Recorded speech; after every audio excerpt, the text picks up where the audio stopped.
आज हम सभी यहाँ एक अत्यंत महत्वपूर्ण विषय पर चर्चा करने के लिए एकत्र हुए हैं। मन को खाली करना सीखो। इस भागती दौड़ती दुनिया में जहां हर व्यक्ति अपने लक्ष्यों की प्राप्ति में व्यस्त है, हमारा मन अक्सर विचारों और भावनाओं के भार से भारी हो जाता है। इस स्थिति में व्यक्ति न तो अपने जीवन का आनंद ले पाता है और न ही अपने आसपास के लोगों के साथ सार्थक संबंध बना पाता है। इसलिए मन को खाली करने की कला को सीखना हमारे जीवन के लिए अत्यंत आवश्यक है। मन को खाली करने का अर्थ है अपने भीतर के तनाव, उलझे हुए विचार और अशांति को दूर कर एक शांत और स्पष्ट चित्त प्राप्त करना। लेकिन यह कैसे संभव हो? इसका उत्तर हमें कुछ व्यावहारिक तरीकों और आध्यात्मिक विधानों में मिलता है। सबसे पहला कदम है अपने विचारों को समझना और स्वीकार करना। जब तक हम अपने विचारों से अनजान रहते हैं, तब तक उन्हें नियंत्रित करना कठिन होता है। प्रतिदिन थोड़ा समय निकालकर ध्यान लगाना, अपनी सांसों की प्रक्रिया पर ध्यान केंद्रित करना और अपने भीतर के शोर को शांत करना इस प्रक्रिया का मुख्य हिस्सा है। ध्यान के माध्यम से हम अपने विचारों का विसर्जन करते हैं और अपने मन को एक खाली कागज की तरह स्वच्छ और स्पष्ट बना पाते हैं। दूसरा महत्वपूर्ण तत्व है क्षमा और त्याग का भाव। व्यक्ति तभी अपने मन को शांत और खाली कर सकता है जब वह बीते हुए समय के दुख, दर्द और दूसरों के प्रति अपनी नफरत और गुस्सा छोड़ दे। क्षमा करना और भूल जाना केवल दूसरे व्यक्ति के लिए नहीं, बल्कि स्वयं के मन की शांति के लिए भी आवश्यक है। तीसरा और अंतिम तत्व है अनित्यता का ज्ञान। हमें समझना होगा कि संसार के सारे सुख दुख स्थिर नहीं है, सब कुछ बदलता है और यही प्रकृति का नियम है। जब हम इस सत्य को अपनाते हैं, तब हम छोटी छोटी बातों को लेकर अपना मन भारी नहीं करते। यह समझना भी आवश्यक है कि मन को खाली करने का अर्थ यह नहीं है कि हम सोचना या कार्य करना छोड़ दें। इसका अर्थ है अपने मन में इतना स्थान बनाना कि नए विचार और अनुभव उसमें स्थान पा सकें। जब हम अपने मन को खाली करते हैं, तभी हम स्वयं को नए अवसरों और संभावनाओं के लिए खुला छोड़ते हैं। अंत में मैं बस यही कहना चाहूंगा कि मन को खाली करना एक दिन में संभव नहीं है। यह एक प्रक्रिया है जो निरंतर प्रयास और अनुशासन से ही संभव होती है। इस प्रक्रिया को अपनाकर हम अपने जीवन में नई ताजगी और शांति ला सकते हैं। तो आइए मिलकर संकल्प लें कि हम अपने मन को खाली करने की कला सीखेंगे और एक सुखी और समृद्ध जीवन की ओर अग्रसर होंगे। चलिए अब हम आपको एक कहानी के माध्यम से समझते हैं कि मन को कैसे खाली करें। नमस्कार दोस्तों, अकेला व्यक्ति हर बार YouTube चैनल में आपका दिल से स्वागत है। तो ज्यादा समय ना लेते हुए कहानी शुरू करते हैं। बहुत समय पहले हिमालय की शांत वादियों में बसे एक छोटे से गांव में एक युवक रहता था जिसका नाम आर्यन था। आर्यन बचपन से ही जिज्ञासु और संवेदनशील स्वभाव का था। उसका हृदय हमेशा दूसरों की पीड़ा देखकर द्रवित हो जाता था, लेकिन एक अनकही बेचैनी उसके मन को हमेशा घेरे रहती थी। जीवन का असली अर्थ क्या है? क्यों कुछ लोग सुखी होते हैं और कुछ लोग दुखी? गांव के निकट एक बौद्ध मठ था जहां भिक्षु ध्यान और प्रार्थना में लीन रहते थे। आर्यन अक्सर मठ के पास जाकर उन्हें देखता और सोचता कि क्या उनके पास उसके प्रश्नों का उत्तर होगा। एक दिन उसने साहस जुटाया और मठ के मुख्य भिक्षु आचार्य सुमेध से मिलने गया। आचार्य सुमेध एक वृद्ध और करुणामय व्यक्ति थे। उनकी आंखों में असीम शांति झलकती थी। आर्यन ने उनसे विनम्रता से पूछा, गुरुदेव, मैं जीवन के उद्देश्य को समझना चाहता हूं, कृपया मुझे मार्गदर्शन दें। आचार्य सुमेध मुस्कुराए और बोले, आर्यन, जीवन का अर्थ केवल शब्दों में नहीं समझाया जा सकता। इसके लिए अनुभव आवश्यक है। यदि तुम वास्तव में जानना चाहते हो तो तुम मठ में रहकर कुछ समय हमारे साथ सीख सकते हो। आर्यन ने सहर्ष स्वीकृति दी और मठ में रहने लगा। वहां का जीवन सरल और अनुशासित था। भिक्षु हर सुबह ध्यान करते, दिन में अध्ययन करते और गांव वालों की सेवा करते। आर्यन ने इन सब में भाग लिया, लेकिन उसके मन के प्रश्न अब भी बने रहे। एक दिन आचार्य सुमेध ने आर्यन को बुलाया और कहा, आर्यन, यदि तुम अपने प्रश्नों का उत्तर खोजना चाहते हो तो तुम्हें एक यात्रा पर जाना होगा। यह यात्रा तुम्हारे भीतर छिपे सत्य को प्रकट करेगी। आचार्य ने उसे 3 शिक्षाएं दी। 1, किसी की पीड़ा को समझने के लिए उसे सुनो। 2, हर कठिनाई के पीछे एक शिक्षा छिपी होती है। 3. सच्चा सुख दूसरों को सुखी करने में है। इन शिक्षाओं को लेकर आर्यन ने अपनी यात्रा शुरू की। वह पहले एक ऐसे गांव पहुंचा जहां सूखा पड़ा था। लोग भूख और प्यास से पीड़ित थे।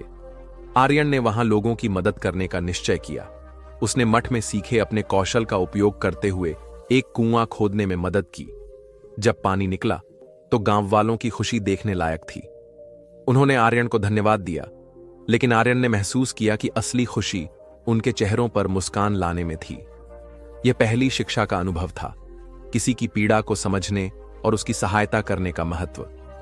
इसके बाद आर्यन एक जंगल से होकर गुजरा। वहां उसे एक घायल हिरण मिला जो एक शिकारी के तीर से घायल हो गया था। आर्यन ने उसे उठा लिया और एक सुरक्षित स्थान पर ले जाकर उसकी देखभाल की। कई दिनों तक उसकी सेवा करने के बाद वह हिरण स्वस्थ होकर जंगल में दौड़ने लगा। इस अनुभव ने आर्यन को दूसरी शिक्षा दी। कठिनाइयों से घबराना नहीं चाहिए, क्योंकि वे हमें सहनशीलता और करुणा सिखाती हैं। अपनी यात्रा के अंतिम चरण में आर्यन एक बड़े नगर पहुंचा, जहां धनवान और निर्धन दोनों तरह के लोग रहते थे। उसने देखा कि धनवान लोग अपनी संपत्ति में खोए हुए थे और सच्ची खुशी से वंचित थे, जबकि निर्धन लोग छोटी छोटी चीजों में भी खुश रहते थे। आर्यन ने नगर में एक सामुदायिक भोजनालय शुरू किया, जहां सभी लोग एक साथ भोजन कर सकते थे। उसने देखा कि जब लोग साथ बैठकर भोजन करते थे तो उनके बीच का भेदभाव मिट जाता था। इसने उसे तीसरी शिक्षा सिखाई, सच्चा सुख दूसरों को सुखी करने में है। कुछ महीनों बाद आर्यन मठ वापस लौटा। वह अब पूरी तरह बदल चुका था। उसकी आंखों में वही शांति और करुणा थी जो आचार्य सुमेध की आंखों में थी। उसने आचार्य के चरणों में प्रणाम किया और कहा, गुरुदेव, अब मैं समझ गया हूं कि जीवन का अर्थ केवल अपने लिए जीने में नहीं, बल्कि दूसरों के लिए जीने में है। आचार्य सुमेध मुस्कुराए और बोले, आर्यन, तुमने सच्चे अर्थों में जीवन को समझ लिया है। यही बौद्ध धर्म का मर्म है, करुणा, सेवा और आत्मिक शांति। आर्यन ने मठ में ही रहने का निश्चय किया और दूसरों को वही शिक्षाएं देने लगा जो उसने सीखी थीं। उसकी यात्रा ने उसे न केवल जीवन का अर्थ सिखाया, बल्कि उसे एक ऐसा मार्गदर्शक बना दिया जो दूसरों को भी सही राह दिखा सके। इस प्रकार आर्यन का जीवन एक उदाहरण बन गया कि कैसे करुणा और सेवा के माध्यम से न केवल अपने जीवन को, बल्कि दूसरों के जीवन को भी सार्थक बनाया जा सकता है। आजकल की इस भागती दुनिया में हम इतने ज्यादा व्यस्त होते जा रहे हैं कि हम खुद को भूलने लगे हैं। हमारे मन में इतने विचार चलते रहते हैं कि वह हमें शांति से बैठने ही नहीं देते। जब कभी थोड़ा सा समय मिलता है हमें शांति से बैठने का, तो हमारे दिमाग में फिर से तमाम विचार आने लगते हैं और फिर हम यह भूल जाते हैं कि हम शांतिपूर्वक बैठे हैं कि नहीं। अर्थात हमारा दिमाग विचारों से इतना ज्यादा भर जाता है कि वह हमें शांति से एक जगह पर बैठने ही नहीं देता। तो आज के इस वीडियो में हम अपने मन के विचारों को साफ करके अपने दिमाग को किस तरीके से शांत रखा जाए, इसी के बारे में बात करने वाले हैं। दोस्तों, एक बार एक गुरु और एक शिष्य एक सुनसान जंगल से गुजर रहे थे। तभी शिष्य अपने गुरु से एक सवाल करता है कि गुरुजी, ऐसा क्यों होता है कि कुछ लोगों के पास कुछ भी नहीं होता, लेकिन फिर भी वह सुखी रहते हैं और आनंद में रहते हैं, और कुछ लोगों के पास सब कुछ होते हुए भी उदासी उनके चेहरे पर साफ दिखाई देती है। गुरु ने एक मुरझाए हुए फूल की तरफ इशारा करते हुए अपने शिष्य से कहा कि यह सोचने और समझने की बात है। अगर यह फूल ये सोचेगा कि मैं कल मुरझा गया था, या फिर यह सोचेगा कि मैं भविष्य में फिर से मुरझा जाऊंगा, तो यह कभी भी खुलकर पूरी तरीके से खिल नहीं पाएगा। अपने सुंदर स्वरूप में यह कभी भी वापस नहीं आ पाएगा और अपनी खुशबू इस प्रकृति में कभी भी बिखेर नहीं पाएगा। इसी प्रकार इंसान अपने अतीत की यादों में खोया रहता है या फिर अपने भविष्य की करता रहता है। भविष्य के दुखों के बारे में सोचता रहता है, या भूत में जो उसके साथ बुरी घटनाएं घटित हुई हैं, वह उन्हीं के बारे में सोच सोच करके वह अपने भविष्य के लिए चिंतित होता रहता है। तो ऐसा मनुष्य जीवन में कभी भी सुख अनुभव नहीं कर सकता। ये समझने की बात होती है कि जीवन हमेशा वर्तमान में होता है। अतीत और भविष्य की कल्पनाएं हमेशा मनुष्य को मृत्यु की तरफ ले जाती हैं। इसलिए यह जरूरी हो जाता है कि जिस प्रकार हम अपने शरीर की देखभाल करते हैं, उसे बीमारियों से दूर रखने के लिए उसके अंदर से गंदगी भी साफ करते रहते हैं। ठीक उसी प्रकार समय समय पर हमें अपने मन और मस्तिष्क की भी गंदगी को साफ करते रहना चाहिए, उसकी धुलाई करते रहना चाहिए। इससे आपकी बुद्धि की क्षमता तो तेज होगी ही होगी, साथ ही साथ आप हमेशा आनंद में रहने का रहस्य भी जान पाएंगे। शिष्य ने सवाल किया कि गुरुदेव, इससे पहले कि हम मन और मस्तिष्क पर चर्चा शुरू करें, इससे पहले मैं यह जानना चाहता हूं कि जिन लोगों के पास सब कुछ होता है वह दुखी क्यों रहते हैं, और जिन लोगों के पास कुछ भी नहीं होता है वे अक्सर आनंद में क्यों होते हैं? यह रहस्य क्या है? इसके पीछे का कारण क्या हो सकता है? गुरु ने उत्तर दिया कि कुछ लोग जीवन में जब सब कुछ हासिल कर लेते हैं और सब कुछ हासिल कर लेने के बाद उन्हें सब चीजों की व्यर्थता का पता चल जाता है। ऐसे लोगों को अक्सर यह एहसास जकड़ लेता है कि मैंने जीवन में कुछ भी पाया, जो कुछ भी किया उससे भले ही मैंने सुख सुविधाएं हासिल कर ली हो, लेकिन मन की शांति अभी भी बहुत दूर है और अधूरी भी है, उस तक मैं पहुंच नहीं पाता। सब कुछ पाकर भी मैं अपने मन को जान नहीं पाया। और जब इंसान को ऐसा लगता है तो उसे महसूस होता है कि जो कुछ भी उसने कमाया है वह कौड़ियों का भाव था। उसने अपना जीवन बेकार की चीजों में यूं ही व्यर्थ कर दिया। और वहीं पर जिस इंसान के पास जीवन में कुछ भी नहीं होता है, उसके पास एक उम्मीद होती है, सब कुछ पाने की लालसा रखता है, और वही लालसा, वही इच्छा उसको जीवन में खुश रखती है, आगे बढ़ाती है और ऊर्जा से वह हमेशा भरा रहता है। गुरु ने अपने हाथ से एक सूखे पेड़ की तरफ इशारा करते हुए कहा कि शिष्य, कभी तो यह पेड़ भी हरा भरा रहा होगा, फलों से लदा हुआ रहा होगा, अनेक प्रकार के पक्षी और जानवर इस पर आराम करते होंगे, इसके फलों को खाते होंगे। इस समय इस पेड़ को भी यह पता नहीं होगा कि एक दिन यह सूख जाएगा और उसकी हालत इतनी बदतर हो जाएगी कि यह किसी को छांव तक नहीं दे पाए, उसके ऊपर पत्ते तक नहीं रह जाएंगे। उसी प्रकार मनुष्य अपने जीवन की दौड़ में यह भूल जाता है कि जिस दौड़ में वह सबसे आगे निकलने की कोशिश कर रहा है उसका अंतिम चरण तो मृत्यु ही है। काश वो कभी इस दौड़ से अलग हटकर यह देख पाए कि इसका अंतिम चरण उसे कहां तक पहुंचाएगा। जिस दौड़ को वह सबसे आगे निकलकर जीतने के ख्वाब देख रहा है उसका वास्तव में अंतिम चरण मृत्यु ही है। काश वह कभी जीवन में भी हो जाता है कि उन घटनाओं को हम किसी भी तरह अपने मन की दौड़ में ठहराकर यह देख पाए कि उसका चरण क्या है और उसका परिणाम क्या होने वाला है। वो तो बहुत कुछ इकट्ठा करने में लगा हुआ है, एक दिन वह सब यहीं का यही रह जाएगा। इकट्ठा करते करते एक दिन उसका शरीर मृत्यु को प्राप्त हो जाएगा और फिर उसका शरीर आग में जलकर राख हो जाएगा, लेकिन उसके द्वारा बनाई हुई चीज सब यहीं की यहीं पड़ी रह जाएगी। लेकिन इंसान चीजों को इकट्ठा करते करते अपनी जिंदगी को जीना भूल जाता है। वह कभी ठीक से खुलकर हंस भी नहीं पाता, बस इकट्ठा करने में लगा रहता है और इकट्ठा करते करते वह अपने सब सुख, चैन, खुशी सब कुछ खो देता है। ऐसा भी हो सकता है कि वह ऐसे कार्यों की तरफ आगे बढ़ सकता है जो उसके जीवन में आनंद पैदा करता हो, जो उसके जीवन को एक नई दिशा दे। गुरु ने कहा कि एक योगी ही होता है जो जीवन की दौड़ में ठहर जाता है, जो यह समझ लेता है कि जीवन का अंतिम चरण तो मृत्यु ही है। इसीलिए वह जीवन में सुख सुविधाएं हासिल करने की बजाय खुद के मन और मस्तिष्क को एक नए आनंद की तरफ ले जाने का प्रयास शुरू कर देता है।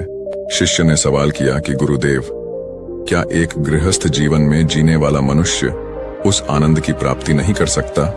और अगर कर सकता है तो किस प्रकार शुरुआत उसे करनी चाहिए? गुरु ने कहा कि बिल्कुल कर सकता है। गुरु ने उत्तेजित होकर उत्तर दिया कि अगर सभी मनुष्य उस आनंद की प्राप्ति के लिए योगी बनने का निश्चय कर लें तो इससे तो प्रकृति का चलन ही रुक जाएगा, उसकी जो व्यवस्था है वह बिगड़ने लगेगी। एक सच्चा योगी अपने जीवन में खोज करता है और खोज करने के बाद वह गृहस्थ जीवन में किस प्रकार आनंद को प्राप्त किया जा सकता है वह तरीके सभी को बताता है, ताकि मनुष्य अपने गृहस्थ जीवन का पालन करते हुए उस आनंद की प्राप्ति भी कर सके। गुरु ने उस युवक को संबोधित करते हुए उत्तर दिया कि मैंने अपने जीवन में जो खोज की है उसके अनुसार मनुष्य को समय समय पर अपने मन और मस्तिष्क की सफाई करते रहना चाहिए। मनुष्य अपने शरीर पर तो ध्यान दे देता है, लेकिन अपने मन और मस्तिष्क को वह भूल जाता है, उस पर कभी वह ध्यान ही नहीं देता और उसी वजह से मन और मस्तिष्क उसके बूढ़े होते चले जाते हैं, उसमें जवानी रह ही नहीं जाती। और जब उनमें जवानी नहीं रह जाती तो वे नयापन और ताजगी नहीं रह जाती, जिसकी वजह से एक इंसान उदासी से भर जाता है। मन और मस्तिष्क की गंदगी क्या होती है? पहले मैं तुम्हें यह बताता हूं। हर मनुष्य के जीवन में कुछ ऐसी घटनाएं घटती हैं जिनका उसके मन और मस्तिष्क पर बहुत ही गहरा असर डालती है।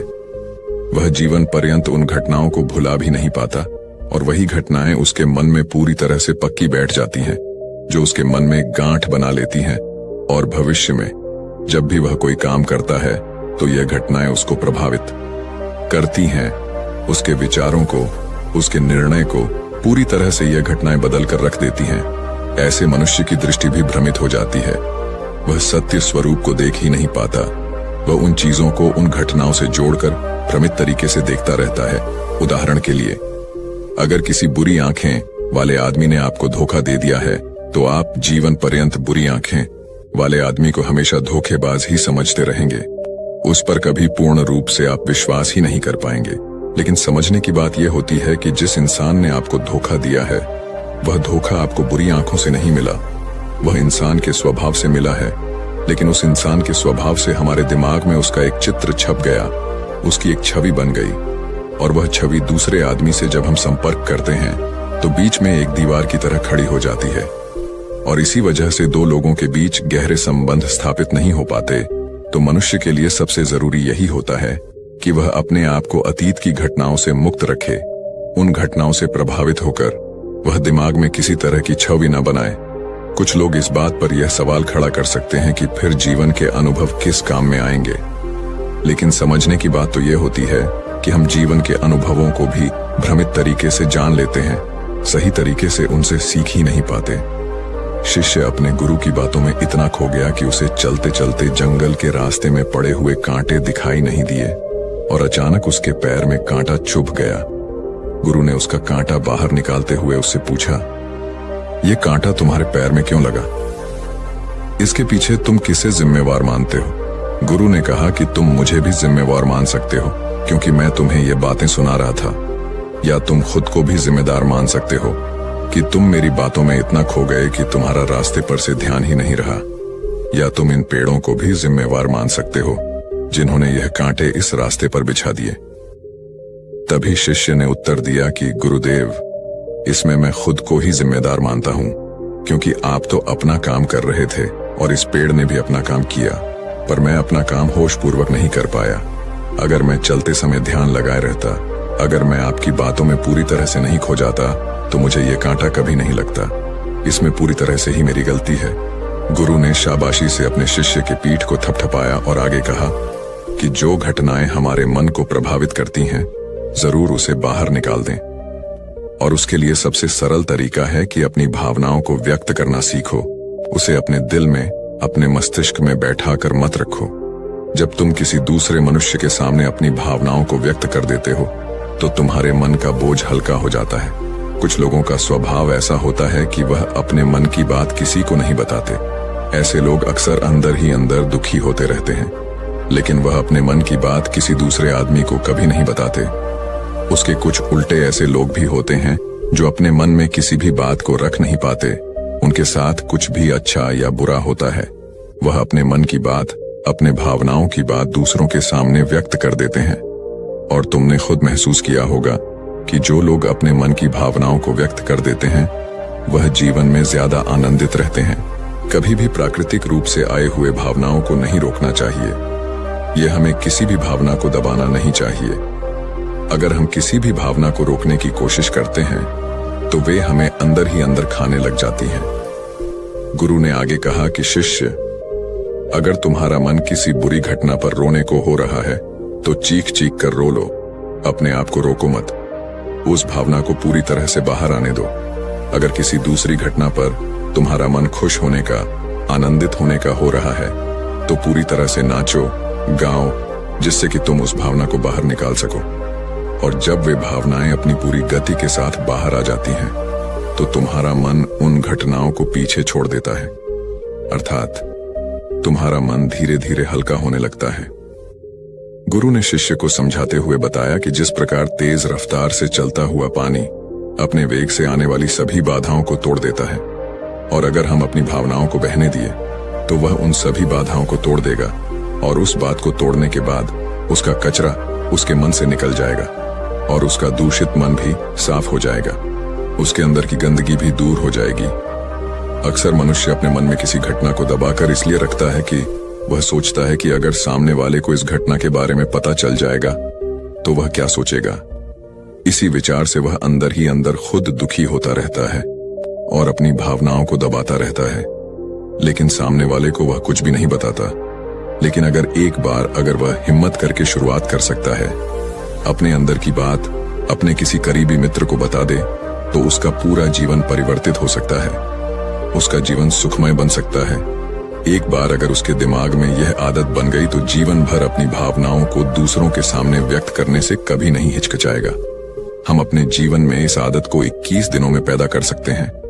21 दिनों तक अगर सही तरीके से हम अभ्यास करें तो हमारा दिमाग पूरी तरह से भावनाओं से मुक्त हो सकता है।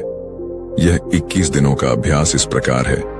21 दिनों तक सबसे पहली बात जो आपको याद रखनी है कि अपने मन में किसी भी बात को दबाकर नहीं रखना है। अगर हम किसी मनुष्य के बारे में अच्छा सोचते हैं तो हम उसे करें, अगर बुरा भी सोचते हैं तो भी उसे व्यक्त करें। परिणाम भूल जाएं कि परिणाम क्या होंगे। सिर्फ अपने दिमाग की धुलाई करने पर विश्वास रखें। इससे आपके दिमाग में एक अद्भुत साहस पैदा होगा। गुरु ने आगे कहा कि शिष्य, जब आप किसी मनुष्य के बारे में वह सब बता पाएंगे जो आप उसके बारे में सोचते हैं, तो आप खुद सोचिए कि आपका खुद के ऊपर कितना विश्वास बढ़ जाएगा। आपके मन के सारे दोष खत्म हो जाएंगे। हो सकता है कि इसमें आपको चुनौतियों का सामना करना पड़े, लेकिन जहां चुनौतियां नहीं होती हैं, वहीं कुछ अभ्यास भी नहीं होता है। अभ्यास हमेशा चुनौतियों से भरा होना चाहिए। इससे आप सत्य वचन बोलने का अभ्यास भी कर पाएंगे। अक्सर हम दूसरों को प्रभावित करने के लिए वह सब बोलते रहते हैं जो उन्हें अच्छा लगता हो, लेकिन वह नहीं बोलते जो हम उनके बारे में सचमुच सोचते हैं। और यही हमारे सबसे बड़ी भूल हो जाती है, जिससे हमारा पूरा अस्तित्व झूठा बनकर रह जाता है।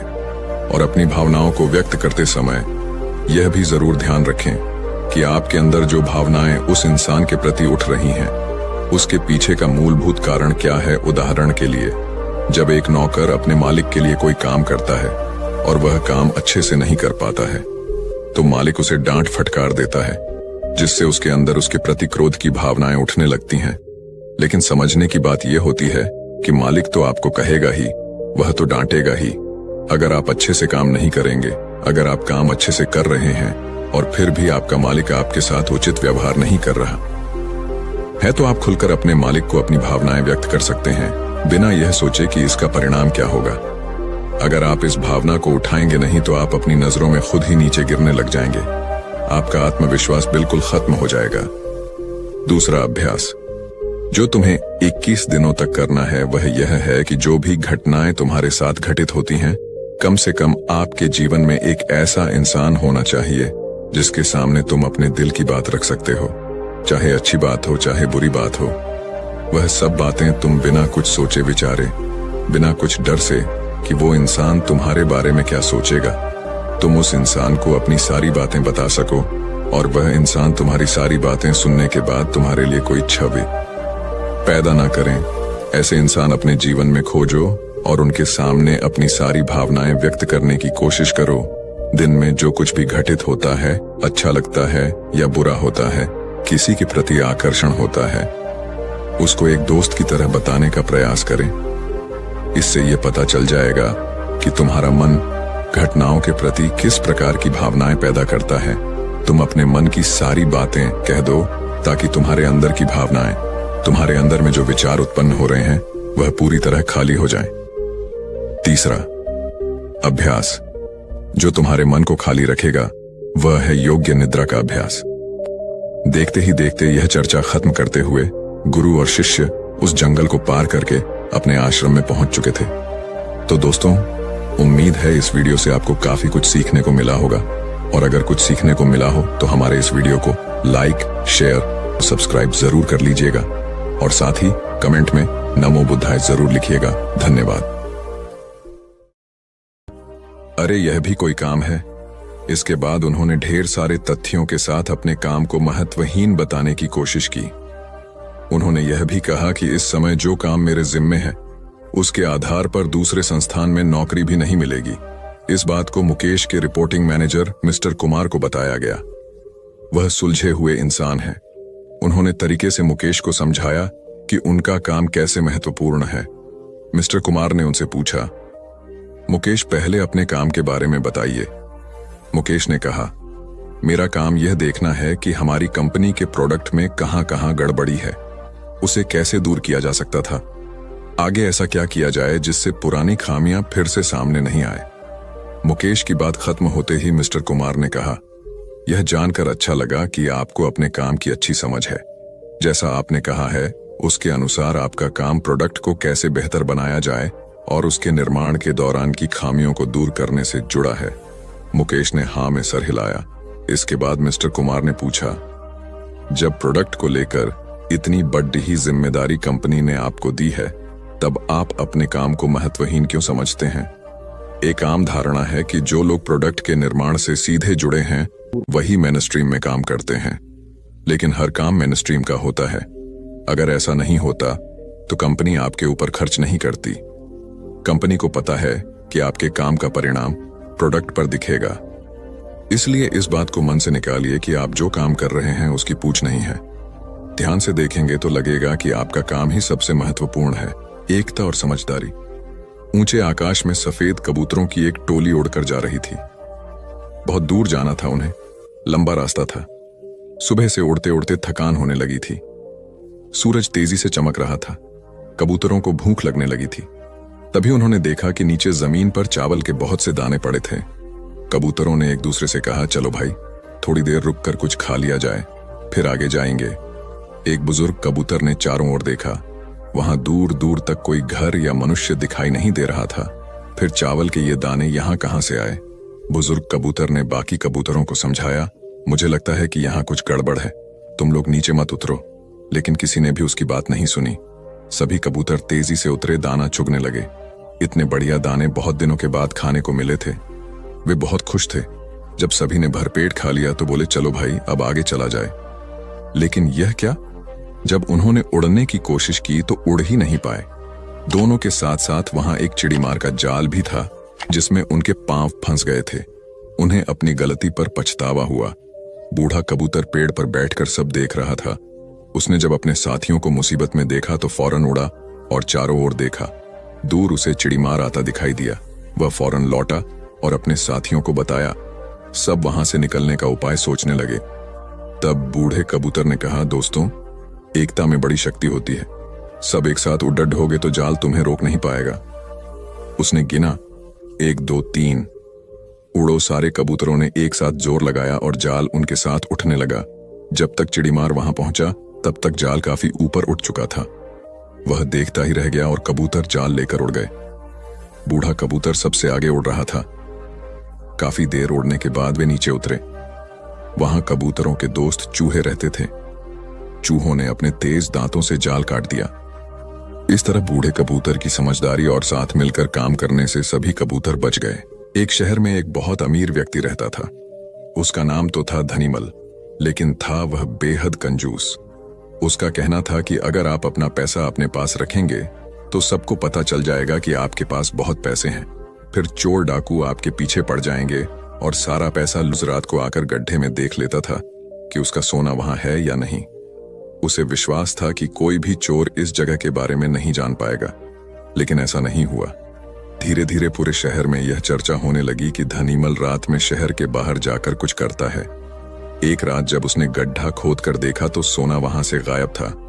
उसे गहरा सदमा लगा और वह चीख कर रोने लगा। उसके रोने की आवाज सुनकर बहुत से लोग वहां आ गए। धनीमल रो रो कर अपना दुख बताने लगा। तब उसके एक पड़ोसी से उसे कहा, धनीमल तुम एक भारी पत्थर इस गड्ढे में रख दो और समझ लो कि वही तुम्हारा सोना है। यह सुनकर धनीमल को बहुत गुस्सा आया। तुम मेरे सोने को पत्थर जैसे बता रहे हो। वह बोला, देखो धनीमल, वह सोना तुम कभी इस्तेमाल तो करते नहीं थे। एक पत्थर की तरह यहां उसे दबा कर रख दिया था, तो फिर यहां सोना हो या पत्थर क्या फर्क पड़ता है? उसका पड़ोसी बोला, बात तो ठीक ही थी। धनीमल ने बहुमूल्य सोने को पत्थर के समान मूल्यहीन बना दिया था। उसके बाद धनीमल ने मेहनत करके फिर पैसे कमाए, लेकिन अब वह कंजूस नहीं रहा था। अपने पैसे को वह अपने ऊपर और दूसरे लोगों की सहायता के लिए खर्च करता था। अंधी का बेटा। एक औरत थी जो अंधी थी, जिसके कारण उसके बेटे को स्कूल में बच्चे चिढ़ाते थे कि अंधी का बेटा आ गया। हर बात पर उसे ये शब्द सुनने को मिलता था कि अंधी का बेटा। इसलिए वो अपनी माँ से चिढ़ता था, उसे कहीं भी अपने साथ लेकर जाने में हिचकता था उसे नापसंद करता था। उसकी माँ ने उसे पढ़ाया और उसे इस लायक बना दिया कि वो अपने पैरों पर खड़ा हो सके। लेकिन जब वो बड़ा आदमी बन गया तो अपनी माँ को छोड़ अलग रहने लगा। एक दिन एक बूढ़ी औरत उसके घर आई और गार्ड से बोली, मुझे तुम्हारे साहब से मिलना है। जब गार्ड ने अपने मालिक से बोल तो मालिक ने कहा कि बोल दो मैं अभी घर पर नहीं हूं। गार्ड ने जब बुढ़िया से बोला कि वो अभी नहीं है तो वो वहां से चली गई। थोड़ी देर बाद जब लड़का अपनी कार से ऑफिस के लिए जा रहा होता है तो देखता है कि सामने बहुत भीड़ लगी है, और जानने के लिए कि वहां क्यों भीड़ लगी है वह वहां गया तो देखा उसकी माँ वहां मरी पड़ी थी। उसने देखा कि उसकी मुट्ठी में कुछ है। उसने जब मुट्ठी खोली तो देखा कि एक लेटर जिसमें यह लिखा था कि बेटा, जब तू छोटा था तो खेलते वक्त तेरी आंख में सरिया ढंस गई थी और तू आंधा हो गया था तो मैंने तुम्हें अपनी आंखें दे दी थी। इतना पढ़कर लड़का जोर जोर से रोने लगा। उसकी माँ उसके पास नहीं आ सकती थी। दोस्तों, वक्त रहते ही लोगों की वैल्यू करना सीखो। माँ बाप का कर्ज हम कभी नहीं चुका सकते। हमारी प्यास का अंदाज भी अलग है दोस्तों। कभी समंदर को ठुकरा देते हैं तो कभी आंसू तक पी जाते हैं। जीवन साथी सबसे अजीज होता है। कॉलेज में हैप्पी मैरिड लाइफ पर एक कार्यक्रम हो रहा था जिसमें कुछ शादीशुदा जोड़े हिस्सा ले रहे थे। जिस समय प्रोफेसर मंच पर आए उन्होंने नोट किया कि सभी पति पत्नी शादी पर जोक कर हंस रहे थे। ये देखकर प्रोफेसर ने कहा कि चलो पहले एक गेम खेलते हैं, उसके बाद अपने विषय पर बातें करेंगे। सभी खुश हो गए और कहा, कौन सा गेम? प्रोफेसर ने एक मैरिड लड़की को खड़ा किया और कहा कि तुम ब्लैक बोर्ड पे ऐसे 25-30 लोगों के नाम लिखो जो तुम्हें सबसे अधिक प्यारे हों। लड़की ने पहले तो अपने परिवार के लोगों के नाम लिखे, फिर अपने सगे संबंधी, दोस्तों, पड़ोसी और सहकर्मियों के नाम लिख दिए। अब प्रोफेसर ने उसमें से कोई भी कम पसंद वाले 5 नाम मिटाने को कहा। लड़की ने अपने सहकर्मियों के नाम मिटा दिए। प्रोफेसर ने और 5 नाम मिटाने को कहा। लड़की ने थोड़ा सोचकर अपने पड़ोसियों के नाम मिटा दिए। अब प्रोफेसर ने और 10 नाम मिटा दिया। प्रोफेसर ने उस लड़की से कहा, तुम अपनी जगह पर जाकर बैठ जाओ, और सभी की तरफ गौर से देखा और पूछा, क्या कोई बता सकता है कि ऐसा क्यों हुआ कि सिर्फ पति का ही नाम बोर्ड पर रह गया? कोई जवाब नहीं दे पाया। सभी मुंह लटका कर बैठे थे। प्रोफेसर ने फिर उस लड़की को खड़ा किया और कहा, ऐसा क्यों? जिसने तुम्हें जन्म दिया और पाल पोस कर इतना बड़ा किया, उनका नाम तुमने मिटा दिया। और तो और तुमने अपनी कोख से जिस बच्चे को जन्म दिया उसका भी नाम तुमने मिटा दिया। लड़की ने जवाब दिया कि अब मम्मी पापा बूढ़े हो चुके हैं। कुछ साल के बाद वो मुझे और इस दुनिया को छोड़ के चले जाएंगे। मेरा बेटा जब बड़ा हो जाएगा तो जरूरी नहीं कि वो शादी के बाद मेरे साथ ही रहे, लेकिन मेरे पति जब तक मेरी जान में जान है तब तक मेरा आधा शरीर बन के मेरा साथ निभाएंगे। इसलिए मेरे लिए सबसे अजीज मेरे पति हैं। प्रोफेसर और बाकी स्टूडेंट ने तालियों की गूंज से लड़की को सलामी दी। प्रोफेसर ने कहा, तुमने बिल्कुल सही कहा कि तुम और सभी के बिना रह सकती हो, पर अपने आधे अंग अर्थात अपने पति के बिना नहीं रह सकती। मजाक मस्ती तक तो ठीक है, पर हर इंसान का अपना जीवन साथी ही उसको सबसे ज्यादा अजीज होता है। दिमाग का इस्तेमाल कर पक्ष में करें परिस्थितियां। एक शेर जंगल में शिकार पर निकला था। एक लोमड़ी अचानक उसके सामने आ गई। लोमड़ी को लगा कि अब उसे कोई नहीं बचा सकता है, लेकिन उसने हार नहीं मानी और अपनी जान बचने के लिए एक तरकीब सोची।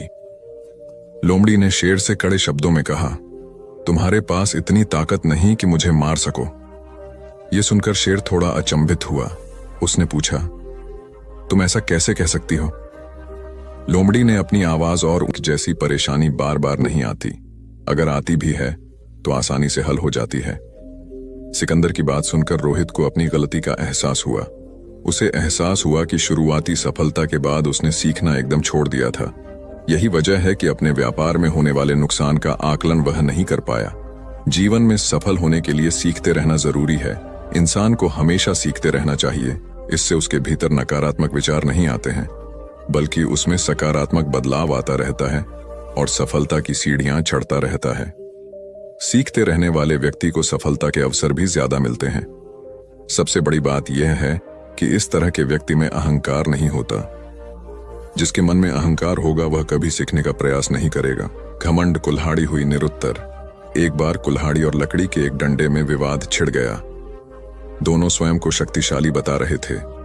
हालांकि लकड़ी का डंडा बाद में शांत हो गया, किंतु कुल्हाड़ी का बोलना जारी रहा। कुल्हाड़ी में घमंड अत्यधिक था। वह गुस्से में भरकर बोल रही थी, तुमने स्वयं को समझ क्या रखा है? तुम्हारी शक्ति मेरे आगे पानी भरती है। मैं चाहूं तो बड़े बड़े वृक्षों को पल में काट कर गिरा दूं, धरती का सीना फाड़कर उसमें तालाब कुआं बना दूं। तुम मेरी बराबरी कर पाओगे? मेरे सामने से हट जाओ, अन्यथा तुम्हारे टुकड़े टुकड़े कर दूंगी। लकड़ी का डंडा कुल्हाड़ी की अहंकारपूर्ण बातों को सुनकर धीरे से बोला, तुम जो कह रही हो वह बिल्कुल ठीक है, किंतु तुम्हारा ध्यान शायद एक बात की ओर नहीं गया। जो कुछ तुमने करने को कहा है बेशक तुम कर सकती हो, किंतु अकेले अपने दम पर नहीं कर सकती। कुल्हाड़ी ने चिढ़कर कहा, क्यों? मुझ में किस बात की कमी है? डंडा बोला, जब तक मैं तुम्हारी सहायता न करूं तुम यह सब नहीं कर सकती हो। जब तक मैं हत्या बनकर तुम में न लगाया जाऊं तब कोई किसे पकड़कर तुमसे ये सारे काम लेगा? बिना हत्थे की कुल्हाड़ी से कोई काम लेना असंभव है। कुल्हाड़ी को अपनी भूल का एहसास हुआ और उसने डंडे से क्षमा मांगी।